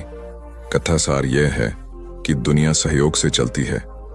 जिस प्रकार ताली दोनों हाथों के मेल से बजती है, उसी प्रकार सामाजिक विकास भी परस्पर सहयोग से ही संभव होता है। यदि जीवन का संतुलन बिगड़ा और थकान आई तो समझ लीजिए कि बीमारी आई, और यदि वापस ऊर्जा अर्जित करने के लिए विश्राम किया जा रहा है तो ऐसी थकान वरदान भी साबित हो सकती है। इन दिनों जिस तरह की हमारी जीवन शैली है, इसमें असंतुलन बहुत अधिक है। सुबह उठने से लेकर रात को सोने तक शरीर की कुछ नियमित क्रियाएं हैं, आदमी उसे भूल गया है। गौतम बुद्ध बहुत काम करते पर कभी थकते नहीं थे। आज भी कई साधु संत उतना ही परिश्रम कर रहे हैं जितना एक कॉर्पोरेट जगत का सफल व्यक्ति करता है, और जब वे रात को सोते हैं तो पूरी बेफिक्री के साथ। बुद्ध से उनके शिष्यों ने एक बार पूछा था, आप थकते नहीं? बुद्ध का उत्तर था, जब मैं कुछ कर, ये क्रियाएं अपने आप में एक विश्राम है, करने वाला कोई और है, हम तो महज उसके हाथों की कठपुतली हैं। यह मनोभाव भी थकान को मिटाएगा। क्या दिक्कत है ऐसा सोच लेने में? महात्मा बुद्ध ज्ञान प्राप्ति के लिए घोर तप में लगे थे। उन्होंने शरीर को काफी कष्ट दिया, यात्राएं की, घने जंगलों में कठिन साधना की, पर आत्मज्ञान की प्राप्ति नहीं हुई। निराश हो बुद्ध सोचने लगे, मैंने अभी तक कुछ भी प्राप्त नहीं किया, अब आगे क्या कर पाऊंगा? निराशा, अविश्वास के इन नकारात्मक भावों ने उन्हें क्षुब्ध कर दिया। कुछ ही क्षणों के बाद उन्हें प्यास लगी। वे थोड़ी दूर स्थित एक झील तक पहुंचे। वहां उन्होंने एक दृश्य देखा कि एक नन्ही सी गिलहरी के 2 बच्चे झील में डूब गए। पहले तो वह गिलहरी जड़वत बैठी रही, फिर कुछ देर बाद उठकर झील के पास गई, अपना सारा शरीर झील के पानी में भिगोया और फिर बाहर आकर पानी झाड़ने लगी। ऐसा वह बार बार करने लगी। बुद्ध सोचने लगे कि इस गिलहरी का प्रयास कितना मूर्खतापूर्ण है। क्या कभी यह इस झील को सुखा सकेगी? किंतु गिलहरी का यह क्रम लगातार जारी था। बुद्ध को लगा मानो गिलहरी कह रही हो कि यह झील कभी खाली होगी या नहीं, यह मैं नहीं जानती, किंतु मैं अपना प्रयास नहीं छोड़ूंगी। अतः उस छोटी सी गिलहरी ने भगवान बुद्ध को अपने लक्ष्य मार्ग से विचलित होने से बचा लिया। वे सोचने लगे कि जब यह नन्ही गिलहरी अपने लघु सामर्थ्य से झील को सुखा देने के लिए दृढ़ संकल्पित है तो मुझ में क्या कमी है? मैं तो इससे 1000 गुना अधिक क्षमता रखता हूं। यह सोचकर गौतम बुद्ध पुनः अपनी साधना में लग गए और एक दिन बोधिवृक्ष तले उन्हें ज्ञान का आलोक प्राप्त हुआ। यह कथा असफलता के बावजूद प्रयासों की निरंतरता पर बल देती है। यदि हम पूर्ण होने पर बुद्ध ने उसकी तरफ देखा और उसे बहुत स्नेह से दुलारा। उनका निश्चल प्रेम देखकर सर्प का विष अमृत बन गया और यक्ष ने श्रद्धापूर्वक बुद्ध को नमन किया। कहानी का सार यह है कि मन की कलुषता पर एकाग्रता, स्नेह और संभव से ही विजय प्राप्त की जा सकती है। बौद्ध भिक्षु बोधि धर्म भ्रमण करते हुए एक गांव में पहुंचे। लोग उनका बहुत आदर करते थे। बोधि धर्म व उनके शिष्यों का ग्रामीणों ने हार्दिक सत्कार किया और फिर उनके पवित्र वचनों को सुनने के लिए उनके आसपास एकत्रित हो गए। बोधि धर्म लोगों को धर्म और आचरण विषयक अच्छी बातें सरल भाषा में समझाने लगे। तभी वहां एक व्यक्ति आया और बोधि धर्म को अपशब्द कहने लगा। उपस्थित जनसमूह ने उसे रोकने का बहुत प्रयास किया, किंतु वह नहीं माना तथा अनवरत बोधि धर्म को इस आचरण पर कदापि क्रोधित नहीं हुए और लोगों से बोले कि यह भविष्य में मेरा सबसे बड़ा भक्त बनने वाला है। लोगों ने पूछा कि कैसे? बोधि धर्म ने उत्तर दिया, कोई कुम्हार के यहां घड़ा लेने जाता है तो घड़े को बजाकर देखा जाता है कि वह फूटा हुआ तो नहीं है। जब 1-2 रुपए के घड़े को कोई इतनी परख कर सकता है तो भला जिसे गुरु मानना है उसे 10-20 गालियां दिए बगैर कैसे पहचानेगा। पहले वह परीक्षा लेगा कि गुरु में धैर्य, आक्रोश व समता भाव कितना है। यह जानने के बाद ही तो वह गुरु को स्वीकारेगा। इसलिए यह व्यक्ति मुझे निरर्थक ही अपशब्द नहीं कह रहा है और आगे चलकर वास्तव में वह व्यक्ति बोधि धर्म का सबसे बड़ा भक्त बना।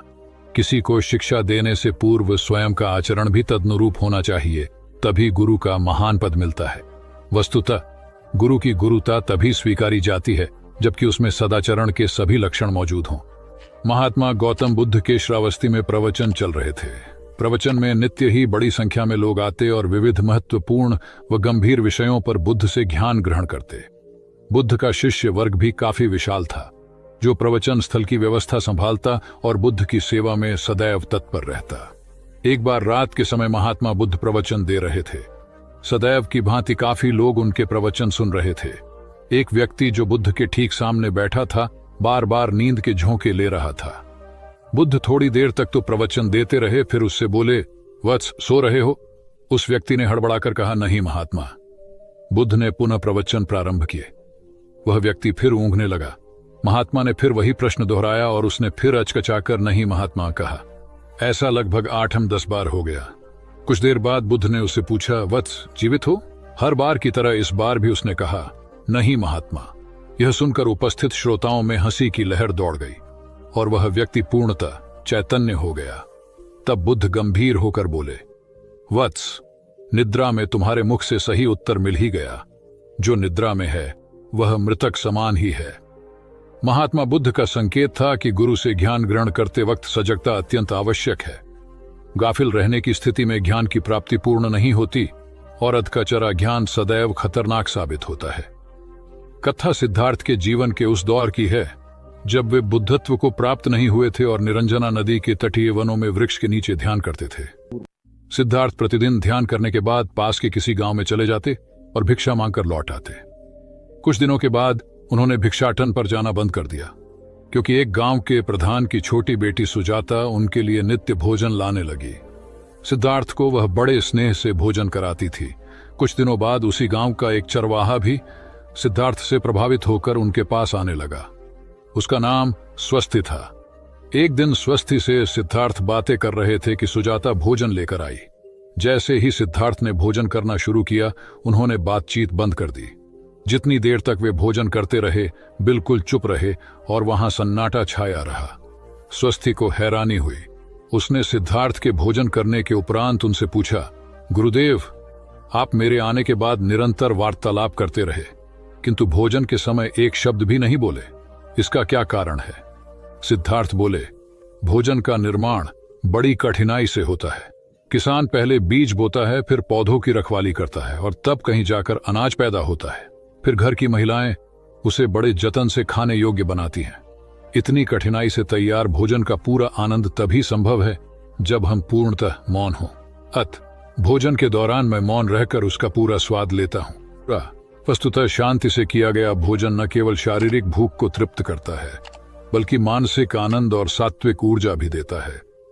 सम्राट अशोक संपूर्ण भारत को अपने राज्य में मिलाना चाहते थे, पर कलिंग के युद्ध में हुए रक्तपात को देखकर उन्हें अत्यधिक दुख पहुंचा। उनकी महत्वाकांक्षा ने जो तबाही मचाई थी, उसे देखकर उन्हें खुद पर ग्लानि हुई। उन्होंने देखा कि लोग दर्द से कराह रहे थे। यह सब विनाश केवल उनकी महत्वाकांक्षा से हुआ था। यह सब देखकर अशोक के मन में विनाश का पथ छोड़कर नेकी के रास्ते पर चलने का विचार जगा। अशोक की राजधानी पाटलिपुत्र थी। पाटलिपुत्र अब पटना के रूप में जाना जाता है। पटना से गया भी अधिक दूर नहीं है, जहां बोधि वृक्ष के नीचे महात्मा बुद्ध को ज्ञान प्राप्त हुआ था। बुद्ध के अष्टप्रद मार्ग, शांति व दया के संदेश ने अशोक के दिलो दिमाग में इतनी उथल पुथल पैदा कर दिया कि उन्होंने उस मार्ग को अपनाने का फैसला किया। इस पथ पर चलने से उन्होंने इतिहास में अपनी अमिट छाप छोड़ी। अशोक ने अपने पुत्र को सिलोन, अब श्रीलंका, और अन्य कई लोगों को सुदूर क्षेत्रों में दूत बनाकर भेजा। एक निर्दयी महत्वाकांक्षा एक ऐसे पवित्र उद्देश्य में बदल चुकी थी जिसमें कुछ अच्छा कर गुजरने की, करुणा और प्रेम के संदेश को चारों ओर फैलाने की इच्छा थी। करुणा केवल दया भावना मात्र नहीं है, ये आपके अंदर दूसरों की मदद करने की तीव्र इच्छा पैदा करती है। इसी भावना ने बुद्ध को भगवान और अशोक को महान बनाया। तथागत बुद्ध उन दिनों मगध प्रवास पर थे। साथ में शिष्यों का बड़ा समूह भी था। प्रतिदिन बुद्ध के प्रवचन होते, जिनका लाभ लेने के लिए बड़ी संख्या में लोग आते। इन लोगों में साधारण जन के साथ विशिष्ट हस्तियां भी शामिल रहती थीं। हालांकि बुद्ध सभी के प्रति समान रूप से प्रेम व आत्मीयता का व्यवहार रखते थे। इन लोगों में नगर सेठ का पुत्र भी था, जो बड़े ध्यान से बुद्ध के प्रवचन सुनता था। वह नित्य ही बुद्ध के शिष्यों के समक्ष बुद्ध की तारीफों के पुल बांधता और धन्य धन्य भाव से घर जाता। एक दिन प्रवचन समाप्त होने के बाद उसने किसी शिष्य से कहकर बुद्ध से मिलने की हार्दिक इच्छा प्रकट की।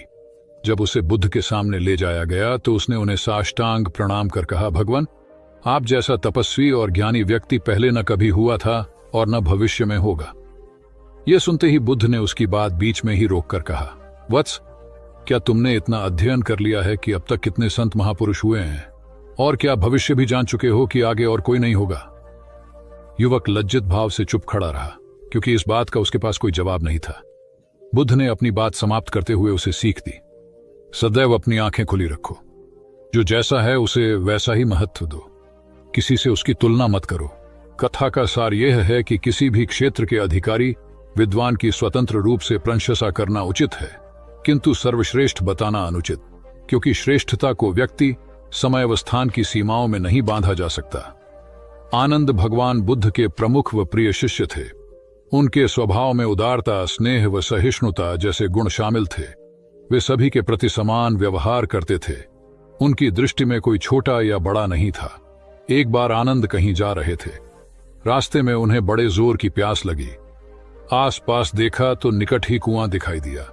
वे वहां पहुंचे। कुएं से एक लड़की पानी भर रही थी। आनंद ने उसके पास जाकर कहा, बहन, मैं बड़ी दूर से आ रहा हूं, मुझे बहुत जोर से प्यास लगी है, कृपा कर पानी पिला दो। उनकी बात सुनते ही लड़की कांप उठी, क्योंकि वह अछूत जाति की थी। वह जानती थी कि किसी ऊंची जाति के व्यक्ति को पानी पिलाना उसके अधिकार क्षेत्र से बाहर है। वह निगाह नीची कर चुपचाप खड़ी रही। आनंद ने प्यास से व्याकुल होकर फिर कहा, बहन, तुमने सुना नहीं, प्यास के मारे मेरे प्राण निकले जा रहे हैं, मुझे पानी पिला दो। लड़की भयवश कुछ नहीं बोल पाई। जब आनंद ने बड़े स्नेह से उससे पानी न पिलाने का कारण पूछा तो वह बोली, मैं निम्न जाति की कन्या हूं, आपको पानी कैसे पिला सकती हूं? उसकी बात सुनकर आनंद ने कहा, बहन, मैंने तुमसे पानी मांगा है, जाति तो नहीं पूछी।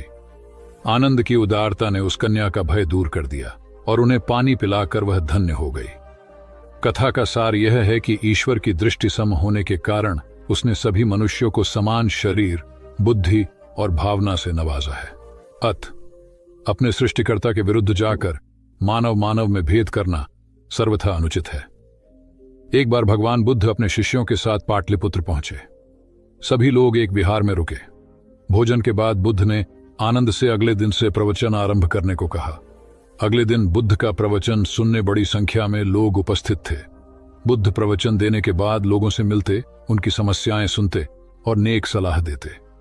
एक दिन प्रवचन के समय बुद्ध के शिष्य आनंद ने उनसे पूछा, भंते, आपके सामने हजारों लोग बैठे हैं, बताइए कि इनमें सबसे सुखी कौन है? बुद्ध ने एक विहंगम दृष्टि भीड़ पर डालते हुए कहा, वह देखो, सबसे पीछे एक दुबला पतला फटे वस्त्र पहने जो आदमी बैठा है, वह सर्वाधिक सुखी है। आनंद सहमत नहीं हुआ। वह बोला, यह कैसे संभव है? वह तो बहुत दयनीय जान पड़ता है। बुद्ध ने अपनी बात सिद्ध करने के लिए बारी बारी से सामने बैठे लोगों से पूछा, तुम्हें क्या चाहिए? किसी ने संतान मांगी तो किसी ने मकान, कोई रोग मुक्ति चाहता था तो कोई अपने शत्रु पर विजय। ऐसा एक भी व्यक्ति नहीं था जिसे कोई इच्छा ना हो। अंत में बुद्ध ने उस फटेहाल आदमी को बुलाकर पूछा, तुम्हें क्या चाहिए? उसने हाथ जोड़कर जवाब दिया, कुछ नहीं, यदि ईश्वर को मुझे कुछ देना ही है तो बस इतना कर दें कि मेरे अंदर कभी कोई चाह पैदा ना हो। मैं ऐसे ही स्वयं को सबसे बड़ा सुखी मानता हूं। उसकी बात सुनकर आनंद से बुद्ध ने कहा, आनंद, जहां चाह है वहां सुख नहीं हो सकता। आनंद ने बुद्ध की इस शिक्षा को सदा के लिए गांठ बांध लिया। सार यह है कि लालसा से लोभ बढ़ता है, जो असंतोष का जनक होता है। यदि सही अर्थों में सुख पाना है तो किसी लालसा की बजाय उपलब्ध स्थितियों में संतुष्ट रहना चाहिए। गौतम बुद्ध ने बहुत से अज्ञानी लोगों को सम्यक दृष्टि प्रदान की थी। तब को बात है। कौसांबी में एक ब्रह्मचारी रहता था। उसे अभिमान था कि उस जैसा कोई दविद्वान नहीं है, इसलिए अपने साथ सदैव जलती मशाल रखता था। गौतम बुद्ध ने देखा तो उससे पूछा, अरे ये मशाल लिए क्यों घूमते हो? ब्रह्मचारी ने उत्तर दिया, सभी प्राणी अंधकार और अज्ञान में पथश्रष्ट हैं, उन्हें रास्ता दिखाने के लिए मशाल लिए घूमता हूं। तथागत ने पूछा, क्या तुम्हें 4 प्रकार की विद्याओं, शब्द विद्या, नक्षत्र विद्या, राज विद्या व युद्ध विद्या का पूर्ण ज्ञान है? ब्रह्मचारी ने अपनी अनभिज्ञता प्रकट करते हुए मशाल फेंककर तथागत के चरणों में मस्तक झुका दिया। उसका ज्ञान गर्व चूर हो गया। जो दूसरों को मूर्ख समझकर उनसे घृणा करता है, वो उस व्यक्ति की तरह है जो स्वयं अंधा होकर दूसरों को मशाल दिखाता घूमता है। अहंकारी कभी विवेकवान नहीं हो सकता और बिना विवेक के सत असत का ज्ञान नहीं हो सकता। अंततः ऐसे विवेकांत व्यक्ति को जीवन में कोई उपलब्धि प्राप्त नहीं होती, हताशा ही हाथ लगती है। काशाय वस्त्र पहन लिए। उसने सुना, आप एकाहारी हो गए हैं, वह भी एकाहारी हो गई। आपने उत्तम पलंग पर सोना त्याग दिया है तो इसने भी त्याग दिया। आपने माला का त्याग किया, गंध का त्याग किया तो इसने भी वह सब त्याग दिया। मायके वाले इसे संदेश भेजते हैं, वे इसे ले जाना चाहते हैं, लेकिन यह यहीं रहती है, इसी कक्ष में। यह गुण की मूर्ति है। राजा स्नेह से अपनी बहू को देखते रहे। अचानक तथागत उठे, उस कक्ष से बाहर चले गए। शाक्य मुनि ने शिष्यों को शांत रहने को कहा था, लेकिन वे स्वयं उस कक्ष से बाहर चले गए। मैं हमेशा सोचता हूं उस पल क्या हुआ होगा, उनके मन के भीतर कैसे कैसे विचार उठते होंगे। क्या संबोधि एक लघु क्षण होता है या दीर्घ क्षण? क्या संबोधि एक अनंत अभ्यास है? क्या संयम उसका गरुड़यान है? धम्मपद का 13वां श्लोक बार बार याद आता है। यथागारम दुछेन बुट्टी समति विभजति एवं अभावितम चित्तम राघो समति विभजति। घर की छत मजबूत न हो, सही तरह से उसे घास फूस से ढका न गया हो, तो बरसात के दिनों में उसमें से पानी रिसता है, घर भर में फैल जाता है। उसी तरह ध्यान और एकाग्रता हमारे व्यक्तित्व की छत है। एक दिन एक व्यक्ति बुद्ध के पास पहुंचा। वह बहुत अधिक तनाव में था।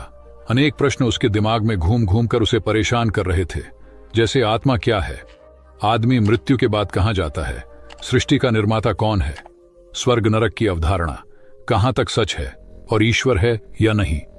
उसे इन प्रश्नों के उत्तर नहीं मिल रहे थे। जब वह बुद्ध के पास पहुंचा तो उसने देखा कि बुद्ध को कई लोग घेर कर बैठे हैं। बुद्ध उन सभी के प्रश्नों व जिज्ञासाओं का समाधान अत्यंत सहज भाव से कर रहे हैं। काफी देर तक यह क्रम चलता रहा, किंतु बुद्ध धैर्यपूर्वक हर एक को संतुष्ट करते रहे। बेचारा व्यक्ति वहां का हाल देखकर परेशान हो गया।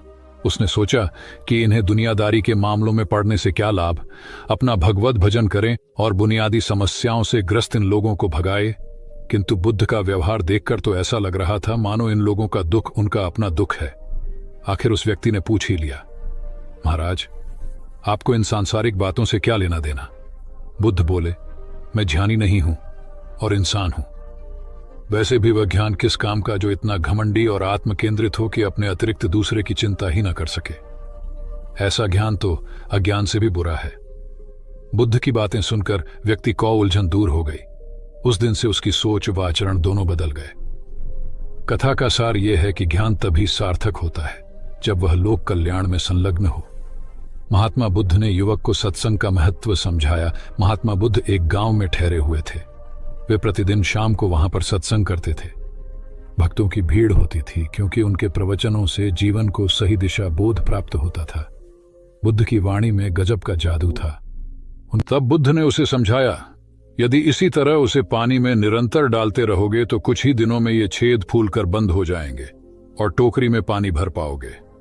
इसी प्रकार जो निरंतर सत्संग करते हैं उनका मन एक दिन अवश्य निर्मल हो जाता है। अवगुणों के छिद्र भरने लगते हैं और गुणों का जल भरने लगता है। युवक ने बुद्ध से अपनी समस्या का समाधान पा लिया। निरंतर सत्संग से दुर्जन भी सज्जन हो जाते हैं, क्योंकि महापुरुषों की पवित्र वाणी उनके मानसिक विकारों को दूर कर उनमें सद्विचारों का आलोक प्रसारित कर देती है। एक आदमी को बुद्ध ने सुझाव दिया कि दूर से पानी लाते हो, क्यों नहीं अपने घर के पास एक कुआं खोद लेते? हमेशा के लिए पानी की समस्या से छुटकारा मिल जाएगा। सलाह मानकर उस आदमी ने कुआं खोदना शुरू किया, लेकिन 7-8 फीट खोदने के बाद उसे पानी तो क्या, गीली मिट्टी का भी चिन्ह नहीं मिला। उसने वह जगह छोड़कर दूसरी जगह खुदाई शुरू की, लेकिन 10 फीट खोदने के बाद भी उसमें पानी नहीं निकला। उसने फिर तीसरी जगह कुआं खोदना शुरू किया, लेकिन यहां भी उसे निराशा ही हाथ लगी। इस क्रम में उसने 8-10 फीट के 10 कुएं खोद डाले, लेकिन पानी कहीं नहीं मिला। वह निराश होकर बुद्ध के पास गया। उसने बुद्ध को बताया कि मैंने 10 कुएं खोद डाले, मगर पानी एक में भी नहीं निकला। बुद्ध को आश्चर्य हुआ। वे स्वयं चलकर उस स्थान पर आए जहां उसने 10 गड्ढे खोदे हुए थे। बुद्ध ने उन गड्ढों की गहराई देखी और सारा माजरा समझ गए। फिर वे बोले, 10 कुएं खोदने की बजाय एक कुएं में ही तुम अपना सारा परिश्रम लगाते तो पानी कब का मिल गया होता। तुम सब गड्ढों को बंद कर दो, केवल एक को गहरा करते जाओ, पानी निकल आएगा। उसने बुद्ध को बात मानकर ऐसा ही किया। परिणाम स्वरूप कुआं पूर्ण होते ही पानी निकल आया। सबने भगवान बुद्ध की जय जयकार की। धन्ना सेठ के पास 7 पुश्तों के पालन पोषण जितना धन था। उसका व्यापार चारों तरफ फैला हुआ था, किंतु फिर भी उसका मन अशांत रहता था। कभी धन की सुरक्षा की चिंता, तो कभी व्यापारिक प्रतिस्पर्धा में आगे निकलने का तनाव। चिंता और तनाव के कारण वह अस्वस्थ रहने लगा। उसके मित्र ने उसकी गिरती दशा देखी तो उसे बुद्ध के पास जाने की सलाह दी। सेठ बुद्ध के पास पहुंचा और अपनी समस्या बताई। बुद्ध ने उसे सांत्वना देते हुए कहा, तुम घबराओ मत, तुम्हारा कष्ट अवश्य दूर होगा। बस तुम यहां कुछ दिन रहकर प्रभु का ध्यान किया करो। बुद्ध के कहे अनुसार सेठ ने रोज ध्यान करना शुरू कर दिया, किंतु सेठ का मन ध्यान में नहीं लगा। वह जैसे ही ध्यान करने बैठता, उसका मन फिर अपनी दुनिया में चला जाता। उसने बुद्ध को यह बात बताई, किंतु बुद्ध ने कोई उपाय नहीं बताया। थोड़ी देर बाद जब सेठ बुद्ध के साथ वन में सायंकालीन भ्रमण कर रहा था, तो उसके पैर में एक कांटा चुभ गया। वह दर्द के मारे कराहने लगा। बुद्ध ने कहा, बेहतर होगा कि तुम जी कड़ाकर कांटे को निकाल दो, तब इस दर्द से मुक्ति मिल जाएगी। सेठ ने मन कड़ाकर कांटा निकाल दिया। उसे चैन मिल गया। तब बुद्ध ने उसे समझाया, ऐसे ही लोभ, मोह, क्रोध, घमंड व द्वेष के कांटे तुम्हारे मन में गड़े हैं। जब तक अपने मन की संकल्प शक्ति से उन्हें नहीं निकालोगे, अशांत ही रहोगे।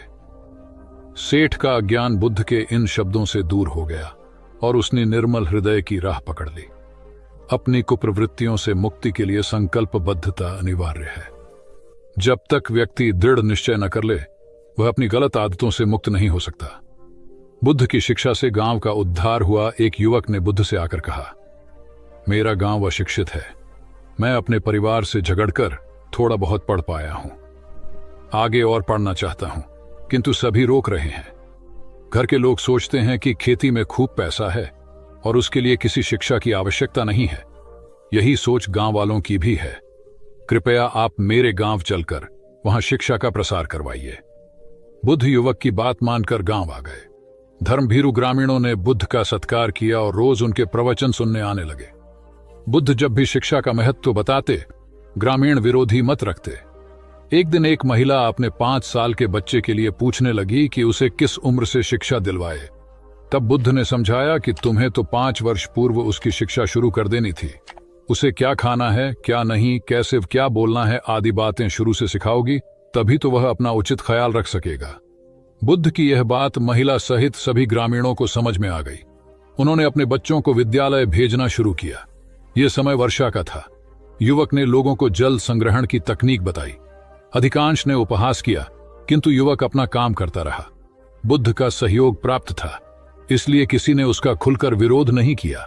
जब गर्मी में भीषण जल संकट के कारण फसलें सूखने लगीं, तो युवक ने कुएं खुदवाए, जिनमें जल संग्रहण की तकनीक के कारण खूब पानी निकला। ग्रामीण अब शिक्षा का महत्व समझ चुके थे। धीरे धीरे संपूर्ण गांव शिक्षित हो गया। ज्ञान हर उम्र में अर्जित किया जा सकता है। यही ज्ञान हमें जीवन में आने वाली समस्याओं के समाधान की राह सुझाता है। एक गांव में 2 भाई रहते थे जो अपनी शैतानियों के लिए कुख्यात थे। उन्हें दूसरों को परेशान करने में बड़ा आनंद आता था। वे हर समय किसी न किसी को परेशान करने में लगे रहते थे। गांव के लोगों के साथ साथ उनके माता पिता भी उनकी ऐसी हरकतों के कारण बहुत दुखी थे। जब गांव का कोई व्यक्ति उनके माता पिता के पास उनकी शिकायत लेकर आता, तो वे दोनों को बहुत समझाते, किंतु दोनों भाइयों के कानों पर जूं तक नहीं रेंगती। एक दिन उनकी मां गांव में आए हुए महात्मा बुद्ध के पास गई और अपने बच्चों में किसी भी तरह ईश्वर का भय भर देने का आग्रह किया, ताकि वे लोग शैतानी से बाज आए। महात्मा बुद्ध ने मां से दोनों को एक एक करके उनके पास भेजने को कहा। मां ने अपने पहले लड़के को महात्मा बुद्ध के पास भेजा। वह जाकर महात्मा बुद्ध के पास बैठ गया। महात्मा बुद्ध ने उससे पूछा, ईश्वर कहाँ है लड़के की कुछ समझ में नहीं आया और उसने कोई उत्तर नहीं दिया। तब महात्मा बुद्ध ने दोबारा यही सवाल कड़क कर पूछा तो डर के मारे लड़का वहां से तेजी से भागा और भागते हुए अपने भाई के पास जा पहुंचा तथा बोला, भाई, तुम्हें पता है ईश्वर खो गया है और सब लोग इसके लिए हमें ही जिम्मेदार समझ रहे हैं। छोटा भाई भी इतना बड़ा आरोप सुनकर डर गया और उस दिन से दोनों ने शैतानी करना छोड़ दिया। कथा का सार यह है कि जब सीधे मार्ग से सुधार की राह न मिले तो टेढ़े मार्ग का सहारा लेना ही सर्वथा उचित है। सेठ ने बुद्ध से जाना सच्चा संपन्न होना। एक सेठ निसंतान था। अपार संपत्ति का मालिक होने के बावजूद सेठ का लोभ बरकरार था। संतान न होने का दुख उसे बहुत था और इस कारण वह न जाने कितने फकीर, बाबा और पंडितों के दर पर माथा टेक चुका था, किंतु नतीजा शून्य रहा। एक बार सेठ के नगर में बुद्ध का आगमन हुआ। सेठ ने उनकी बहुत ख्याति सुनी तो अगले ही दिन उनसे मिलने पहुंचा। बुद्ध को अपनी निसंतानता के विषय में बताया तो उन्होंने सेठ के सिर पर हाथ रखकर हार्दिक आशीर्वाद दिया। संयोग की बात कि कुछ ही समय बाद सेठ को संतान सुख प्राप्त हो गया। वह बुद्ध के प्रति आभार भाव से भर उठा। सोचने लगा कि बुद्ध के प्रति उपकार कैसे जताए। विचार करने के उपरांत उसने एक बक्से में बेशकीमती हीरे जवाहरात रखे और बुद्ध के पास पहुंचा। बुद्ध को प्रणाम निवेदित कर सेठ बोला, महाराज, आपकी कृपा से मुझे संतान का मुख देखने को मिला। मैं आपके लिए कुछ करना चाहता हूं, सो यह तुच्छ भेंट लाया हूं। बुद्ध ने हीरे जवाहरात देखते ही अस्वीकार कर दिए। उन्होंने कहा, मेरे लिए धन व्यर्थ है, इसे तुम ही रखो। जब सेठ अधिक आग्रही हुआ तो बुद्ध बोले, मैं निर्धनों से दान नहीं लेता। आश्चर्यचकित सेठ ने कहा, पर मैं तो निर्धन नहीं हूं, अपार धन संपत्ति मेरे पास है। मेरी तिजोरियां सोने चांदी, गहनों व जवाहरातों से भरी हुई हैं। रात दिन परिश्रम कर मैं इस संपत्ति को दिन दूनी रात चौगुनी कर रहा हूं, फिर मैं निर्धन कैसे हूं? तब बुद्ध ने समझाया, इसका आशय यह है कि तुम अपनी वर्तमान संपत्ति से तृप्त नहीं हो, और अतृप्त व्यक्ति निर्धन ही तो होता है, क्योंकि सच्चा संपन्न तो वह है जो तृप्त हो। बुद्ध की बातों ने सेठ की आंखें खोल दी। संतोष सबसे बड़ा धन और संतोषी सर्वाधिक धनी होता है, क्योंकि इच्छाओं का अंत निर्लिप्तता की परम सुखमय अवस्था को लाता है। एक बार गौतम बुद्ध से अभय राजकुमार ने प्रश्न किया कि क्या श्रमण गौतम कभी कठोर वचन कहते हैं। उसने सोच रखा था कि नहीं कहने पर वह बताएगा कि एक बार उन्होंने देवदत्त को नरकगामी कहा था, और यदि हां कहे तो उसने पूछा, जा सकता है कि जब आप कठोर शब्दों का प्रयोग करने से स्वयं को रोक नहीं पाते, तब दूसरों को ऐसा उपदेश कैसे देते हैं। बुद्ध ने अभय के प्रश्न का आशय जान लिया। उन्होंने कहा, इसका उत्तर न तो हां में दिया जा सकता है और न नहीं में। अभय की गोद में उस समय एक छोटा बालक था। उसकी ओर इशारा करते हुए बुद्ध ने पूछा, राजकुमार, यदि दाई के अनजाने में यह बालक अपने मुख में कांट का टुकड़ा डाल ले, तब तुम क्या करोगे? मैं उसे निकालने का प्रयास करूंगा। यदि वह आसानी से न निकल सकता हो तो बाएं हाथ से उसका सिर पकड़कर दाहिने हाथ की उंगली को टेढ़ा करके उसे निकालूंगा। यदि खून निकलने लगे तो भी मेरा यही प्रयास रहेगा कि वह कांट का टुकड़ा किसी न किसी तरह बाहर निकल आए। ऐसा क्यों?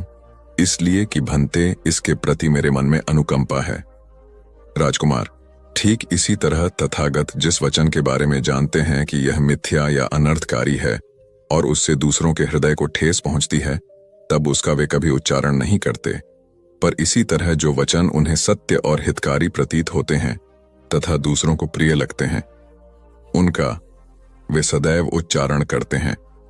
इसका कारण यही है कि तथागत के मन में सभी प्राणियों के प्रति अनुकंपा है। भगवान बुद्ध देव और मनुष्यों के शास्ता थे, परंतु सबसे पहले वह मनुष्य थे। मनुष्य बढ़कर देवता बनता है, यह प्राचीन मान्यता थी। आज भी हम मनुष्यत्व के ऊपर देवत्व की बात करते हैं, परंतु बुद्ध ने इस क्रम को पलट दिया। उन्होंने कहा, यह जो मनुष्यता है वही देवताओं का सुगति प्राप्त करना कहलाती है। देवता जब सुगति प्राप्त करता है तब वह मनुष्य बनता है। देवताओं में विलास है, राग, द्वेष, ईर्ष्या और मोह भी वहां है। निर्वाण की साधना वहां नहीं हो सकती। इसके लिए देवताओं को मनुष्य बनना पड़ता है। मनुष्यों में ही देव पुरुष का आविर्भाव होता है, जिनको देवता नमस्कार करते हैं। मानवता धर्म का उपदेश देने वाले बुद्ध स्वयं मानवता के जीते जागते रूप थे। यहाँ उनके जीवन से संबंधित कुछ प्रसंग दिए जाते हैं, जिनसे उनके व्यक्तित्व में बैठी हुई गहरी मानवता का दर्शन होता है। भगवान का परिनिर्वाण होने वाला है। रात का पिछला पहर है। भिक्षु उनकी शैया को घेरे बैठे हैं। बुद्ध उन्हें उपदेश दे रहे हैं। कह रहे हैं, भिक्षुओं, बुद्ध धर्म और संघ के विषय में कुछ शंका हो तो पूछ लो। पीछे मलाल मत करना कि भगवान हमारे सामने थे पर हम उनसे कुछ पूछ न सके। कोई शिष्य नहीं बोलता। भगवान 3 बार कहते हैं, पर कोई भिक्षु कुछ पूछने को नहीं उठता। भगवान को शंका होती है कि कहीं वे उनके गौरव का विचार करके पूछने में संकोच तो नहीं कर रहे। इसलिए वह कहते हैं, शायद भिक्षुओं, तुम मेरे गौरव के कारण नहीं पूछ रहे। जैसे मित्र मित्र से पूछता है, वैसे तुम मुझसे पूछो। बुद्ध अपने शिष्यों की समान भूमिका पर आ जाते हैं। उनकी यह विनम्रता मनुष्य धर्म की आदर भूमि है। बुद्ध ने अपने को भिक्षुओं का कल्याण मित्र कहा है, जो उनकी मानवीय सहृदयता और विनम्रता को सूचित करता है। एक दूसरा दृश्य भी उसी समय का है। चंद कर्मार पुत्र के यहाँ बुद्ध ने अंतिम भोजन किया था।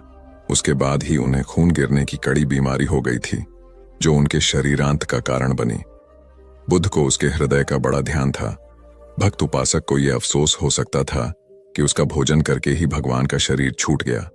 इसलिए आखिरी सांस लेने से पहले उन्होंने आनंद को आदेश दिया, आनंद, चंद कर्मार पुत्र की इस चिंता को दूर करना और कहना, आयुष्मान तूने बद्धा लाभ कमाया कि मेरे भोजन को करके तथागत परिनिर्वाण को प्राप्त हुए। जिसके हृदय में अगाध करुणा थी, वह ऐसा क्यों न कहता। उसने अपने पति के द्वारा बुद्ध के चरणों में प्रणाम अर्पित करवाया। भगवान ने उसे आशीर्वाद देते हुए कहा, कोलिय पुत्री सुप्रवास, सुखी हो जाए, चंगी हो जाए। सुखी और चंगी होकर बिना किसी कष्ट के वह पुत्र प्रसव करे। ब्राह्मणों के साथ भी उनकी पूरी सहानुभूति थी, जैसे कि विश्व के सभी प्राणियों के साथ उनकी पूरी सहानुभूति थी। बावरी नामक ब्राह्मण के एक शिष्य ने जब अपने गुरु की ओर से भगवान के चरणों में प्रणाम निवेदन किया, तो भगवान ने आशीर्वाद देते हुए कहा, शिष्यों सहित बावरी ब्राह्मण सुखी हो। माणवक, तुम भी सुखी हो, चिरजीवी हो। बुद्ध के पास छोटा बड़ा जो भी जाता था, वह उससे कहते थे, आओ, तुम्हारा स्वागत है। भगवान अपनी अंतिम यात्रा में पावा और कुसीनारा के बीच जा रहे थे। रास्ते में उन्हें पुक्कुस मल्लपुत्र नामक व्यापारी मिला। उसने उन्हें एक दुशाला भेंट किया, परंतु भगवान उसे अकेले कैसे आड़ते। वह अपने शिष्य आनंद को सम्मानित करना चाहते थे। उन्होंने कहा, पुक्कुस, दुशाले के एक भाग को मुझे ओढ़ा दे, दूसरे को आनंद को। पुक्कुस ने ऐसा ही किया। भूल करने वालों के प्रति भी बुद्ध की अनुकंपा का पार न था। एक बार एक ब्राह्मण ने भगवान को वेरंजा में वर्षावास करने का निमंत्रण दिया। भगवान वहां गए, लेकिन वह ब्राह्मण बहुधंधी था। उसने उनकी कुछ भी सुध बुध नहीं ली। बुद्ध को बड़ा कष्ट हुआ। उन्हें 3 महीने तक कुटा हुआ जौ रोज खाना पड़ रहा, क्योंकि उस समय वेरंजा में अकाल पड़ रहा था और वह भी उनको और उनके शिष्यों को घोड़ों के व्यापारियों से मिलता था। इतना होने पर भी वर्षावास की समाप्ति पर भगवान बुद्ध अन्यत्र जाने से पूर्व वेरंजा जाकर ब्राह्मण को आशीर्वाद देना नहीं भूले। भगवान बुद्ध के जीवन में ऐसी अनंत घटनाएं मिलती हैं। उनमें हमें उनकी मानवता के दर्शन होते हैं। उनके जीवन में कोमलता की पराकाष्ठा थी और उनकी वाणी में अपर्वु माधुर्य था, जो सबको अपनी ओर खींचता था। उनके मुंह से क्रोध भरा शब्द कभी नहीं निकलता था। वह मनुष्य थे, परंतु मनुष्य की दुर्बलताओं से ऊपर उठ चुके थे। उनके व्यक्तित्व में मानवता की शुभ ज्योत्सना धर्म की स्थिति बन। एक राजा ने अपने पुरुषार्थ से राज्य को समृद्ध बना दिया था। राज्य में रण बड़ी सुखी थी, क्योंकि वह प्रत्येक वर्ग के हितों को ध्यान में रखकर काम करता था। जब राजा वृद्ध हुआ, तो उसे योग्य उत्तराधिकारी को चिंता सताने लगी, क्योंकि उसे लगता कि योग्य उत्तराधिकारी के बिना सुव्यवस्था अव्यवस्था में बदल जाएगी और प्रजा की परेशानी बढ़ जाएगी। हालांकि राजा का एक बेटा था, किंतु वह अत्यधिक आलसी और कर्महीन था। वह स्वयं को मालिक समझता और शेष सभी को अपना गुलाम। यह अहंकार उसके आचरण में सदैव झलकता था। राजा उसे सुधारने के उद्देश्य से बुद्ध के आश्रम में छोड़ आया। बुद्ध ने अगले ही दिन राजकुमार को आदेश दिया, वत्स, यहां से 5 कोस पर एक जंगल है। तुम वहां जाकर फूलों के कुछ पौधे ले आओ और उन्हें आश्रम के अहाते में लगा दो। यह सुनते ही राजकुमार को बड़ा क्रोध आया, क्योंकि उसने तो आदेश देना ही सीखा था। चूंकि उसके पिता ने बुद्ध को बात मानने को कहा था, इसलिए वह मन मारकर जंगल गया और फूलों के पौधे लाकर आश्रम में लगा दिए। राजकुमार ने उन्हें सींचा और जानवरों से बचाने के लिए उनकी रात दिन रखवाली की। कुछ महीनों में सारा आश्रम भांति भांति के सुंदर फूलों से खिल उठा। राजकुमार अपनी मेहनत का ऐसा फल देखकर बहुत प्रसन्न हुआ। बुद्ध ने उसे शाबाशी देते हुए समझाया, वत्स, याद रखो, जो सोता है उसका भाग्य भी सो जाता है, और जो चलता है उसका भाग्य निरंतर उसके साथ चलता है। अब राजकुमार कर्मठ बन चुका था। राजा को अपना योग्य उत्तराधिकारी मिल गया था। कर्म सफलता की कुंजी है, अतः सदैव कर्म